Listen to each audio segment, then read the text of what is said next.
Welcome to Shukla study point. आप सभी का स्वागत है आपके अपने YouTube channel Shukla study point में। मैं शिवम शुक्ला आप सभी दोस्तों का हार्दिक स्वागत करता हूं। आप सभी के लगातार कमेंट आ रहे थे कि सर जी पॉलिटिकल साइंस का सिलेबस दे दीजिए बीए फिफ्थ सेमेस्टर का, यानी कि BA third year fifth semester में हमको क्या क्या पढ़ना है, कितने पेपर देने होंगे और कैसी परीक्षा होगी, सारी जानकारी आपको इस वीडियो के माध्यम से हम देने वाले हैं। कौन कौन से चैप्टर पढ़ने हैं और उनमें आखिरकार क्या क्या संकलित है। यहाँ पर लिखा हुआ भले ही अंग्रेजी में आपको दिख रहा है, लेकिन मैं इसको आपको हिंदी में बताने का प्रयास करूँगा।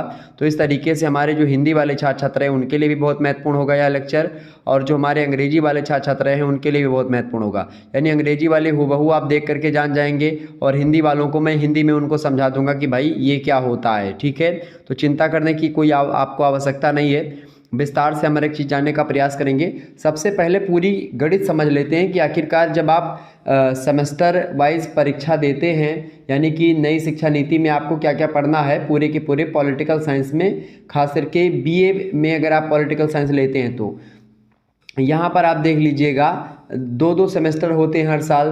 देखिए फर्स्ट सेमेस्टर, ये देखिए फर्स्ट ईयर का 2 सेमेस्टर हो गया। पहले सेमेस्टर में आपने इंडियन नेशनल मूवमेंट के बारे में एंड कॉन्स्टिट्यूशन ऑफ इंडिया के बारे में पढ़ा था, ठीक है। और फिर एक प्रकार से दूसरे पेपर में आपने देखिए दूसरे पेपर में जो प्रैक्टिकल आपका होता है, इसी देखिए पहले पेपर में ही एक प्रैक्टिकल होता है, मतलब फर्स्ट सेमेस्टर में ही awareness of rights and law का ये प्रैक्टिकल होता है। क्रेडिट 2 की क्रेडिट इसको दी जाती है, ठीक है। जब आप फर्स्ट सेमेस्टर में होते हैं या थर्ड सेमेस्टर में होते हैं तो उसके लिए अगर आपको बताऊं तो वहाँ पर आपको एक प्रकार से क्या होता है, वहाँ पर आपको एक प्रकार से फर्स्ट सेमेस्टर में आप देखिएगा प्रैक्टिकल हुआ आपका, ये प्रैक्टिकल देना अनिवार्य था आपको, ठीक है। 2 क्रेडिट उसके और 4 क्रेडिट मुख्य विषय की आपको मिली थी, ठीक है। इसी प्रकार से सेकंड सेमेस्टर में जब आप आए तो सेकंड सेमेस्टर में केवल और केवल आपको पॉलिटिकल थियरी एंड कॉन्सेप्ट ही पढ़ना था। मतलब आपको केवल और केवल फर्स्ट सेमेस्टर थर्ड सेमेस्टर इन्हीं सभी में आपको माइनर सब्जेक्ट या एक प्रकार से प्रैक्टिकल वाला पूरा देना होता है। सेकंड सेमेस्टर में आपको एक प्रकार से माइनर या प्रैक्टिकल में नहीं देना होता है, ठीक है। तो अब पंचम सेमेस्टर में भी आपको देना पड़ेगा, ठीक है। फोर्थ सेमेस्टर में आपको नहीं देना, यानी सम सेमेस्टर में आपको प्रैक्टिकल वगैरह या एक प्रकार से प्रैक्टिकल कहें तो आप दे भी सकते हैं, प्रैक्टिकल होता है जो कॉलेज वाले लिखवाते हैं वो होगा। लेकिन जो एक प्रकार से एक अलग से पेपर आपको awareness of rights and law का हो गया या अन्य का ऐसे दिया जाता है तो वो आपको नहीं देना होगा, ठीक है। देखिए पॉलिटिकल थियरी एंड कॉन्सेप्ट आपने सेकंड सेमेस्टर में पढ़ा। फिर थर्ड सेमेस्टर में आप आए पॉलिटिकल प्रोसेस इन इंडिया आपको पढ़ना पड़ा थियरी में, और यही देखिए 4 नंबर का क्रेडिट ये है और 2 क्रेडिट आपको और देना पड़ेगा प्रैक्टिकल में, field work tradition in social sciences, ये पेपर आपको थर्ड सेमेस्टर में देना होता है। फिर फिफ्थ सेमेस्टर में आप जाएंगे चतुर्थ सेमेस्टर में तो केवल आपको वेस्टर्न पॉलिटिकल थॉट के बारे में आपने केवल वेस्टर्न पॉलिटिकल थॉट वाला पेपर दिया होगा अभी, ठीक है। थियरी का देखिए 6 क्रेडिट है तो इसमें 2 क्रेडिट की कोई आवश्यकता नहीं, कुल मिलाकर के 6 ही क्रेडिट होती हैं। तो देखिए अगर 4 क्रेडिट है तो उसमें 2 का आपको प्रैक्टिकल शामिल किया जाएगा। अब देखिए यहाँ पर फिफ्थ सेमेस्टर की पूरी गणित मैं आपको एक बार समझाने का प्रयास कर रहा हूँ ताकि आपको कोई दिक्कत ना हो और आप लोग बहुत परेशान हो जाते हैं। अब बात की जाए यहाँ पर फिफ्थ सेमेस्टर की, तो फिफ्थ सेमेस्टर में सबसे पहली बात, फिफ्थ सेमेस्टर का मतलब हो गया थर्ड ईयर में आप पहुँच गए। और थर्ड ईयर में पहले जैसा कि होता था कि 3 पेपर हुआ करते थे, ठीक है, और सेकंड ईयर और फर्स्ट ईयर में 2-2 पेपर। लेकिन इस बार क्या है कि आपको फिफ्थ सेमेस्टर में आपको 2 पेपर देने होंगे और सिक्स सेमेस्टर में भी आपको 2 पेपर ही देने होंगे, ठीक है। यानी कि थर्ड ईयर में एक सब्जेक्ट के 2 पेपर आपको देंगे। कि फिफ्थ सेमेस्टर में आपको सबसे पहले कंपैरेटिव गवर्नमेंट एंड पॉलिटिक्स, खास करके यूके, यूएसए, स्विट्जरलैंड और चाइना, इन सभी के संविधान के बारे में, और संविधान के साथ ही साथ आपको तुलनात्मक सरकार, खास करके बोलते हैं कंपैरेटिव गवर्नमेंट को, तो तुलनात्मक सरकारों के बारे में और राजनीति के बारे में, अर्थात भारतीय संदर्भ में अगर देखें तो भारतीय संविधान से तुलना करेंगे यूके के संविधान की, यूएसए के संविधान की, स्विट्जरलैंड और चाइना। तो यूके यूएसए यानी कि ब्रिटेन, यूके माने यूनाइटेड किंगडम यानी ब्रिटेन, ठीक है। यूएसए माने हो गया आपका जो है संयुक्त राज्य अमेरिका, स्विट्जरलैंड का मतलब स्विट्जरलैंड और चाइना का मतलब चाइना, चीन, ठीक है। तो इन सभी चारों देशों के संविधान के बारे में आपको, राजनीतिक व्यवस्था के बारे में पढ़ना है। तो देखिए यहाँ पर आपको थियरी इसमें केवल 4 क्रेडिट है। 4 क्रेडिट का सीधा सा मतलब हो गया कि आपको यहाँ पर एक प्रैक्टिकल देना होगा और एक जो है आपको क्या देना होगा, एक आपको प्रोजेक्ट तैयार करना होगा यहाँ पर फिफ्थ सेमेस्टर में। मतलब आपको कुल मिलाकर के 8 क्रेडिट पूरा करना है दोनों पेपर को मिलाकर के। देखिए 8 क्रेडिट कैसे पूरा होगा, 4 ये 8 और 4 4 8 और 2 10 और 3 ये क्या हो गया 13, तो 13 क्रेडिट यहाँ पर आपको होगी, 6 6 12, मतलब लगभग 12 क्रेडिट आपको देनी होंगी, 2 पेपर है तो एक प्रकार से 12 13 क्रेडिट। ठीक है, तो अब देखिए यहाँ पर कंपैरेटिव गवर्नमेंट एंड पॉलिटिक्स का आज मैं सिलेबस डिस्कस करने जा रहा हूँ। फिर उसके बाद में हम लोग डिस्कस करेंगे सिलेबस किसका भाई, फिर प्रिंसिपल्स ऑफ पब्लिक एडमिनिस्ट्रेशन का सिलेबस डिस्कस करेंगे। ये दोनों पेपर आपके जहाँ पर आपका सेंटर जाएगा वहाँ पर पेपर होगा, 4 4 क्रेडिट के हैं। ठीक है, यानी इसका एग्जाम होगा। अच्छा, अब जो दूसरा आपका इसी 5th सेमेस्टर में आप देख रहे हैं ये दोनों आ गया है। ये एक तो है public policy formulation and administration in India, ये प्रैक्टिकल में आपको देना होगा, 2 नंबर का प्रैक्टिकल है ये। ठीक है, इसके अलावा प्रोजेक्ट की अगर बात की तो प्रोजेक्ट 1 में आपको 3 नंबर का प्रोजेक्ट 1 5th सेमेस्टर में तैयार करना होगा, और प्रोजेक्ट 2 आपको तैयार करना होगा 3 क्रेडिट का, आपको कहाँ पर 6th सेमेस्टर में, यानी लास्ट सेमेस्टर में जब आप होंगे तो आपको वहाँ पर भी एक प्रोजेक्ट तैयार करके देना होगा। ठीक है, ये मैंडेटरी हो गया है, इसको आपको करना पड़ेगा। ठीक है, तो ये तो आपको पढ़ना है इसमें। तो 2 पेपर आपको देने हैं 5th सेमेस्टर में, कौन कौन से, कंपैरेटिव गवर्नमेंट एंड पॉलिटिक्स और एक प्रिंसिपल्स ऑफ पब्लिक एडमिनिस्ट्रेशन। ये 2 पेपर होंगे मुख्य रूप से जिसकी परीक्षा आपको देनी होगी।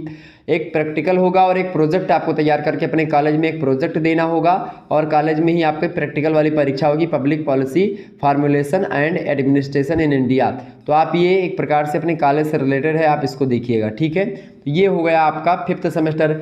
अब 6th सेमेस्टर चूंकि आपका सम सेमेस्टर आ गया तो इसमें आपको कोई चिंता करने की आपको आवश्यकता नहीं है, कोई प्रैक्टिकल या जो माइनर सब्जेक्ट है उसमें नहीं देना पड़ेगा। इंडियन पॉलिटिकल थॉट आपको पढ़ना है पेपर 1 में, और पेपर 2 में इंटरनेशनल रिलेशन एंड पॉलिटिक्स के बारे में पढ़ना है। ये दोनों आपको 5 क्रेडिट की थियरी है। ठीक है, इसमें आपको नहीं पढ़ना है, और 3 नंबर का प्रोजेक्ट 2 आपको तैयार करना है। तो इस प्रकार से ये आपका हो गया। निश्चित तौर पर आपको पूरी गणित समझ में आ गई होगी। अब हम आपको सिलेबस के बारे में बताने का प्रयास करते हैं। अब देखिए हम सिलेबस के बारे में चर्चा करेंगे। तो देखिए ईयर ये है आपका 3rd ईयर। ठीक है, ईयर 3rd यानी BA पार्ट 3, सेमेस्टर आपका है 5th। ठीक है, और पेपर आपका है फर्स्ट वाला, फर्स्ट पेपर है पॉलिटिकल साइंस का, जिसमें आपको कंपैरेटिव गवर्नमेंट एंड पॉलिटिक्स के बारे में पढ़ना है, UK USA Switzerland and China के बारे में। ठीक है, यहाँ पर आप देखिएगा क्रेडिट इसकी 4 अंक की है, मतलब कि 4 क्रेडिट है। मैक्सिमम मार्क्स आपका 100 है। मिनिमम पासिंग मार्क्स जो है 33 दिया हुआ है, यानी कि 33% अगर आप नंबर पाते तो आपको पास कर दिया जाएगा 100 में से। ठीक है, अब देखिए यहाँ पर जो इकाई है आपको दिखी, यहाँ पर दिख रही होगी, यहाँ पर नंबर ऑफ लेक्चर्स दिया हुआ है।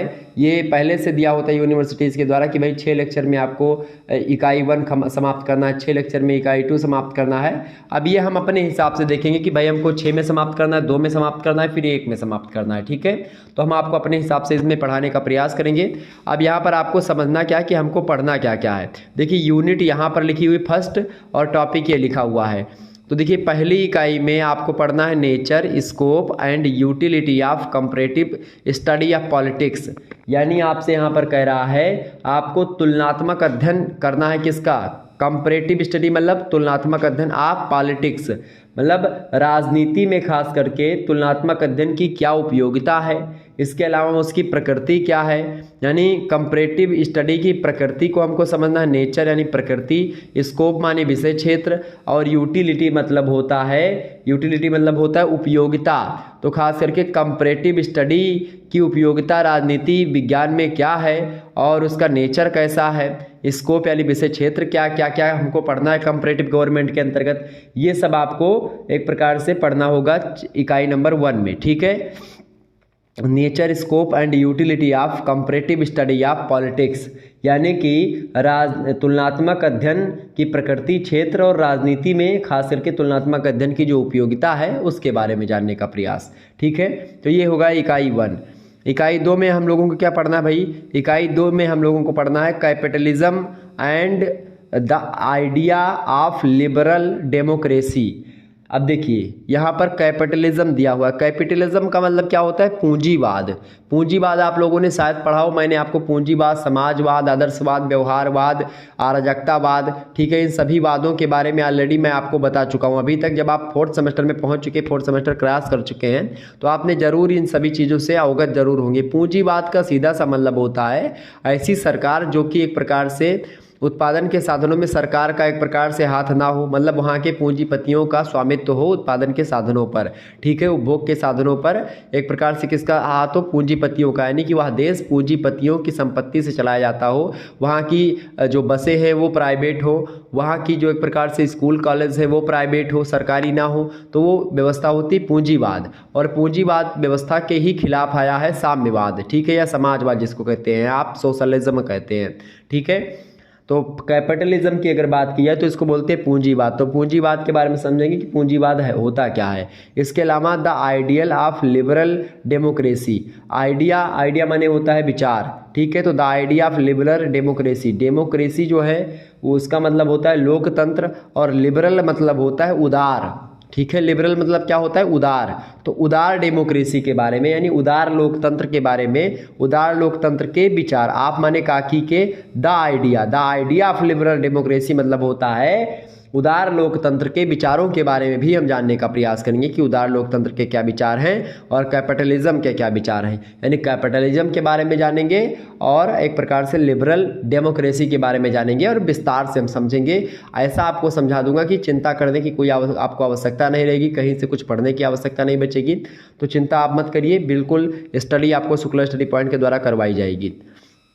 थर्ड सेमेस्टर की मतलब थर्ड इकाई की बात की है तो तीसरी इकाई में आपको क्या पढ़ना है, सोशलिज्म।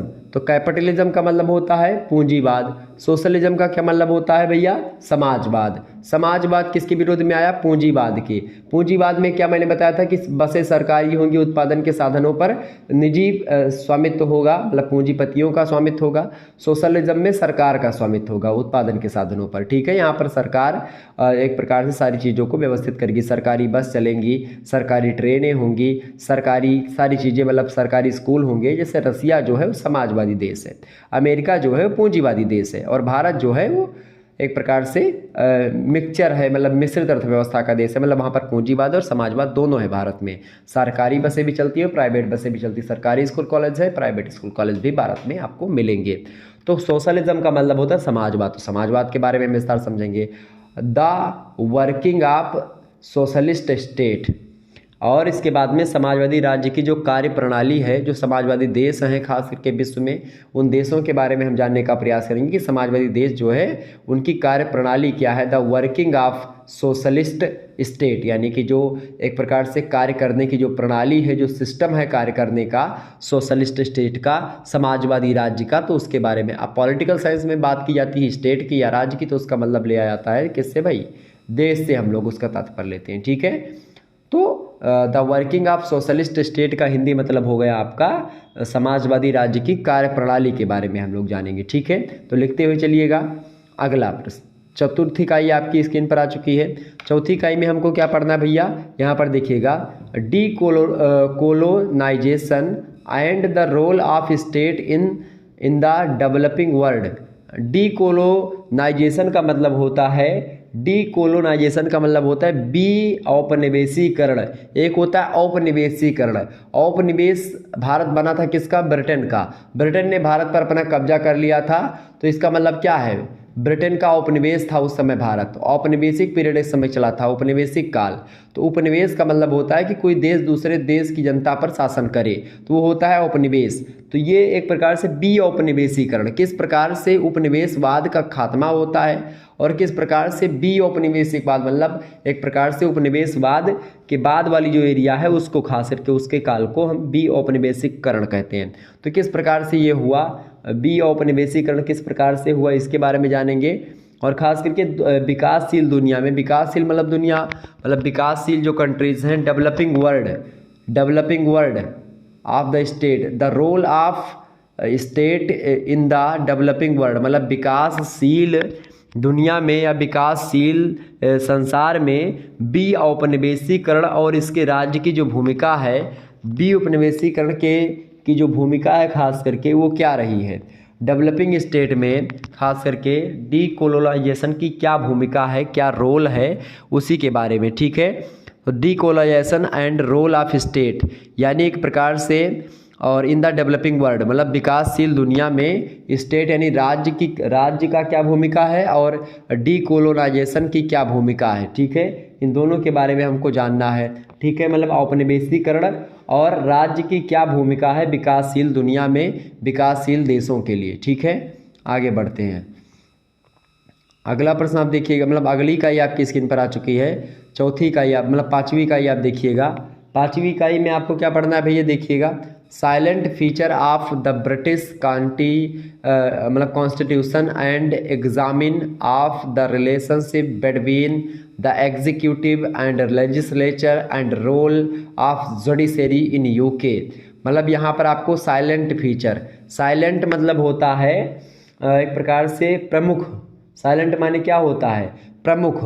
तो प्रमुख फीचर माने होता है विशेषताएं।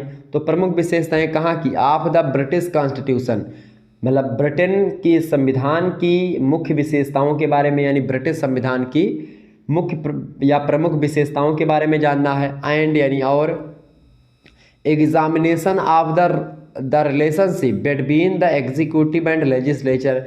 एग्जीक्यूटिव का मतलब होता है कार्यपालिका और एक प्रकार से लेजिस्लेचर मतलब होता है विधायिका। तो कार्यपालिका और विधायिका के बीच में एक प्रकार से क्या संबंध है, यानी एग्जामिनेशन ऑफ रिलेशनशिप बिटवीन, क्या संबंध है, उन्हीं संबंधों की जांच आपको करनी है। खास करके ब्रिटिश संविधान में या ब्रिटिश संविधान के अनुसार क्या संबंध है खास करके एग्जीक्यूटिव एंड लेजिस्लेचर में, कार्यपालिका और एक प्रकार से विधायिका में, कार्यपालिका और विधायिका में क्या संबंध है ब्रिटेन के संविधान के अनुसार, उन्हीं की हमको जांच करना है। ठीक है, उन्हीं संबंधों की। रिलेशनशिप मतलब होता है संबंध, बिटवीन माने होता है दोनों के बीच, किसके किसके बीच, एग्जीक्यूटिव और लेजिस्लेचर के बीच में क्या संबंध है, उन्हीं की हमको एग्जामिनेशन करना, मतलब कि उन्हीं की जांच करनी है, परख करनी है कि आखिरकार एग्जीक्यूटिव एंड लेजिस्लेचर में क्या संबंध है, यानी कार्यपालिका और विधायिका के बीच संबंधों की हमको जांच कर लेनी है ब्रिटिश संविधान के अकॉर्डिंग। ठीक है, इसके अलावा एंड मतलब और role of judiciary in UK, मतलब यूके में, यूनाइटेड किंगडम में, यानी ब्रिटेन में खास करके न्यायपालिका की क्या भूमिका है, न्यायपालिका वहाँ की कैसी है। जुडिशरी मतलब होता है न्यायपालिका, लेजिस्लेचर मतलब होता है विधायिका, एग्जीक्यूटिव मतलब होता है कार्यपालिका। तो एग्जीक्यूटिव मतलब कार्यपालिका, लेजिस्लेचर मतलब विधायिका, ठीक है, और जुडिशरी मतलब एक प्रकार से न्यायपालिका। तो इस प्रकार से इन तीनों के बारे में हम जानेंगे और इन्हीं तीनों से खास करके देश में खास करके बहुत इंपॉर्टेंट भूमिका होती है। कार्यपालिका एक प्रकार से नियमों कानून को लागू करवाती है, लेजिस्लेचर यानी विधायिका कानून को बनवाती है, कानून को बनाती है, जुडिशरी कानून से संबंधित विवादों का निपटारा करती है। ठीक है, तो ये तीन एक प्रकार से अलग अलग भूमिका, अच्छा इन तीनों का अलग अलग होना भी परम आवश्यक है। एक प्रकार से मैं बताऊं न्यायपालिका का तो स्वतंत्र होना परम आवश्यक है। ठीक है, तो इन सभी के बारे में खास करके कार्यपालिका न्यायपालिका और विधायिका में क्या संबंध है और क्या अंतर है और एक प्रकार से क्या है ब्रिटेन में इनकी क्या स्थिति, इन सभी के बारे में हम लोग जानने का प्रयास इकाई नंबर 5 के अंतर्गत करेंगे। इकाई 6 में हम देखेंगे इसेंशियल फीचर्स। इसेंशियल फीचर्स का मतलब होता है आवश्यक, इसेंशियल मतलब होता है आवश्यक, फीचर्स माने फिर वही चीज़ विशेषता ही होती है। Of the constitution of USA, मतलब यूएसए मतलब संयुक्त राज्य अमेरिका के संविधान की जो आवश्यक विशेषताएं हैं, उन आवश्यक विशेषताओं के बारे में पढ़ना है। तो क्या लिखेंगे आप, संयुक्त राज्य अमेरिका के संविधान की आवश्यक विशेषताएं। फिर उसके बाद में composition powers and functions of the executive. Composition powers का मतलब क्या होता है, एक प्रकार से कंपोजिशन मतलब संरचना, किसकी संरचना, एक प्रकार से कंपोजिशंस पावर्स यानी संरचनात्मक पावर जो है, संरचनात्मक शक्तियाँ जो हैं, और कार्य, तो कार्यपालिका की जो संरचनात्मक शक्तियाँ हैं और जो एक प्रकार से फंक्शंस माने कार्य, ठीक है, कंपोजिशन माने होता है संरचनात्मक, पावर्स मतलब होता है शक्ति, ऑफ द एग्जीक्यूटिव। एग्जीक्यूटिव मतलब अभी मैंने बताया आपको क्या होता है, कार्यपालिका। तो कार्यपालिका जो खास करके यूएसए की कार्यपालिका है, अमेरिका की कार्यपालिका है, एग्जीक्यूटिव जो यूएसए की एग्जीक्यूटिव है, उसके फंक्शंस क्या क्या हैं, मतलब उसके क्या कार्य हैं, और उसके जो संरचनात्मक पावर है, संरचनात्मक शक्तियां हैं, वो संरचनात्मक शक्तियां क्या क्या हैं। ठीक है, तो उसके कार्य और उनकी शक्तियां, किसकी, एग्जीक्यूटिव की, मतलब कि कार्यपालिका की शक्तियां और कार्यपालिका के कार्य। ठीक है, संरचनात्मक शक्तियां और कार्य किसके, कार्यपालिका के, कहाँ की कार्यपालिका के, यूएसए की, मतलब कि संयुक्त राज्य अमेरिका की कार्यपालिका के कार्य और एक प्रकार से संरचनात्मक शक्तियों के बारे में आपको पढ़ लेना है। इसके बाद में हम लोगों को क्या पढ़ना है भाई, legislature and judiciary judiciary in USA, मतलब कि आपको यहाँ पर न्यायपालिका और ख़ास करके जो विधायिका होती है उसके बारे में, अमेरिका संयुक्त राज्य अमेरिका की विधायिका के बारे में जानना है, और संयुक्त राज्य अमेरिका की न्यायपालिका यानी वहाँ की न्यायपालिका कैसी है और वहाँ की विधायिका कैसी है, इसके बारे में हमको जान लेना है। कुल मिलाकर के जब आप कंपैरेटिव गवर्नमेंट पढ़ते हैं तो उसमें 2 ही 3 चीज़ों के बारे में आपको पढ़ना होता है। सबसे पहली बात, चूँकि वही सभी चीज़ मिला करके पूरा का पूरा संविधान चलता है। सबसे पहली बात, संविधान की मुख्य विशेषताएं जो हैं, किसी भी देश की संविधान की मुख्य विशेषताएं। पहली बात क्या आपको पढ़ना है भाई, विशेषता पढ़नी है यानी विशेषताएं, ठीक है। दूसरी बात आपको क्या पढ़नी है, वहाँ की कार्यपालिका के बारे में जान लेना है, कार्यपालिका। तीसरी बात, वहाँ की न्यायपालिका के बारे में जान लेना है, ठीक है, न्यायपालिका के बारे में। और चौथी बात, वहाँ की एक प्रकार से जो विधायिका है उस विधायिका के बारे में जान लेना, संसद के बारे में, ठीक है। तो इस प्रकार से ये 4 चीज़ें आपको पढ़नी होती हैं किसी भी देश के संविधान के बारे में, और यही आपको पढ़ना है कंपैरेटिव गवर्नमेंट में। सबसे पहली बात, संविधान की विशेषताएं, जैसे कि 4 देश आपके पाठ्यक्रम में संकलित हैं। कौन कौन से? यूनाइटेड किंगडम यानी ब्रिटेन, यूएसए यानी संयुक्त राज्य अमेरिका, स्विट्जरलैंड यानी कि स्विट्जरलैंड, और चीन, ठीक है। तो चीन के संविधान की विशेषताएं, चीन के संविधान की कार्यपालिका, चीन में जो न्यायपालिका और चीन की जो विधायिका, इन 4 चीज़ों के बारे में पढ़ लेंगे तो बस इतना ही पढ़ना है। स्विट्जरलैंड की विशेषताएं, स्विट्जरलैंड के संविधान की विशेषताएं, और स्विट्जरलैंड में प्रत्यक्ष प्रजातंत्र है तो उसके बारे में भी आपको पढ़ना पड़ेगा, ठीक है। कार्यपालिका, न्यायपालिका और विधायिका के बारे में, ठीक है। चाइना के विशेषता, कार्यपालिका, न्यायपालिका, विधायिका, ठीक है। संयुक्त राज्य अमेरिका के संविधान की विशेषताएं, कार्यपालिका, न्यायपालिका और विधायिका के बारे में, ठीक है। इसके अलावा ब्रिटेन के भी संविधान की विशेषताएं और उसकी कार्यपालिका और न्यायपालिका, और इसके अलावा जो आपकी विधायिका होती है, इन सभी के बारे में आपको जान लेना है, ठीक है, उनके कार्य और उनकी शक्तियाँ। क्लियर? तो ये हो गया आपका यूएसए का। अब 7वां इकाई जो है, 7वीं इकाई में आपको क्या पढ़नी है, 7वीं इकाई में आपको क्या पढ़ लेना है भाई, यहाँ पर देखिएगा 7वीं इकाई में आपको देखिए चाइना के संविधान के बारे में पढ़ना है। तो चाइना के संविधान को बनने में कई सारे विचारों का योगदान है, जैसे कि यहाँ पर है कन्फ्यूशियस, मतलब कि कन्फ्यूशियनिज्म यानी कन्फ्यूशियनिज्म का मतलब होता है, कन्फ्यूशियनिज्म का मतलब होता है कन्फ्यूसीवाद या कन्फ्यूसवाद। कन्फ्यूस एक प्रकार से एक व्यक्ति थे, उन्हीं के विचारधाराओं पर चले लोग। तो कन्फ्यूशियसवाद जो है उसके बारे में जान लेना है। माओइज्म का मतलब होता है माओवाद। माओ भी एक माओ से तुंग नाम के व्यक्ति थे वहाँ के, तो उन्हीं के विचारों को भी एक प्रकार से वहाँ के संविधान में स्थान मिला, तो वो समझेंगे माओवाद क्या है। फिर silent feature of Chinese political system, जो राजनीतिक व्यवस्था है चीन की, उसकी मुख्य विशेषताओं के बारे में जानेंगे। साइलेंट फीचर मतलब कि प्रमुख विशेषताएं, ठीक है, यहाँ की चाइनीज पॉलिटिकल सिस्टम, चीन की राजनीतिक व्यवस्था की मुख्य विशेषताओं के बारे में हम जानेंगे। इसके बाद में communist party of China, China की जो कम्युनिस्ट पार्टी है उस कम्युनिस्ट पार्टी के बारे में जानेंगे। तो चाइना की जो कम्युनिस्ट पार्टी है वो क्या है, कब बनी, सारी चीज़ों के बारे में जानेंगे, उसकी क्या विशेषताएं हैं, क्या काम है। तो चीन की कम्युनिस्ट पार्टी के बारे में पढ़ेंगे, उसकी विशेषताओं के बारे में जानेंगे। 1 कंट्री 2 सिस्टम, जो चाइना के संविधान की विशेषता है, खास करके एक देश दो प्रणाली यानी 1 कंट्री 2 सिस्टम, तो इसके बारे में भी जानने का प्रयास करेंगे, ठीक है। ये भी इंपॉर्टेंट चीज़ें हैं। तो ये चाइना के संविधान से रिलेटेड विचारधाराएं हैं जिनके बारे में हमको पढ़ना है। और 8वीं इकाई के अंतर्गत आपको पढ़ना है प्लूरल एग्जीक्यूटिव। प्लूरल एग्जीक्यूटिव का मतलब होता है बहुवचन कार्यपालिका या बहुवचन कार्यकारी। तो बहुवचन कार्यकारी या बहुवचन कार्यपालिका खास करके स्विट्जरलैंड के संविधान में आपको देखने को मिलेगी। स्विट्जरलैंड में आपको बहुवचन कार्यपालिका आपको मिलेगी। इसके अलावा डायरेक्ट डेमोक्रेसी आपको स्विट्जरलैंड में ही मिलेगी, यानी प्रत्यक्ष प्रजातंत्र की बात। वहाँ पर जैसे लोकतंत्र जो है जनता के द्वारा ही शासन बनाया जाता है, जनता से जन्म संग्रह करवाया जाता है और उसके बाद में जनता लोग ही निर्धारित करती कि भाई कौन सा कानून बनेगा, कौन सा कानून नहीं बनेगा। हम लोगों की तरह यहाँ पर संसद में बैठ करके जो सांसद और विधायक होते हैं कानून नहीं बनाते हैं। वहाँ पर क्या होता है, जनता सड़क पर उतर करके एक प्रकार से बताती है कि भाई ये कानून होना चाहिए, सभी लोग एक मत होकर के, जनमत होकर के, और फिर कानून बनता है, ठीक है।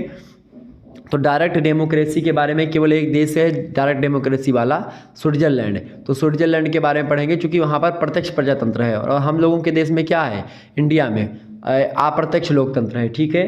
तो चाइना एक प्रकार संविधान हो गया। उसके बाद में हम लोग स्विट्जरलैंड के संविधान के बारे में जानेंगे, खास करके वहाँ की प्लूरल एग्जीक्यूटिव के बारे में, डायरेक्ट डेमोक्रेसी जो वहाँ पर है, प्रत्यक्ष लोकतंत्र के बारे में। इसके अलावा रिफरेंडम माने होता है जनमत संग्रह। तो जनमत संग्रह जो वहाँ पर बना इकट्ठा होकर के तमाम सारे लोग और एक ही जैसे नियम की बात करते हैं, एक किसी विचारों को लेकर के सभी लोग इकट्ठा होते हैं और एक प्रकार से वो कानून बना देते हैं, तो वो होता है रेफरेंडम। तो वहाँ पर रेफरेंडम बड़ा फेमस है, जनमत संग्रह बड़ा फेमस है स्विट्जरलैंड में, क्योंकि छोटा देश है। वहाँ पर देशों के जो नागरिक हैं वो लोग आपस में इकट्ठा होकर के कानून वगैरह बनवा लेते हैं, ठीक है। तो उसको बोलते हैं रेफरेंडम या जनमत संग्रह, ठीक है। अगला है इनिशिएटिव का मतलब होता है पहल। अच्छा, जनमत संग्रह एवं पहल एक प्रकार से वहाँ की एक प्रकार से विशेषता है। तो पहल के बारे में जानेंगे, इनिशिएटिव क्या होता है उसके बारे में जानेंगे। इसके इनिशिएटिव मतलब होता है पहल, ठीक है। जनमत संग्रह से ही रिलेटेड है ये भी।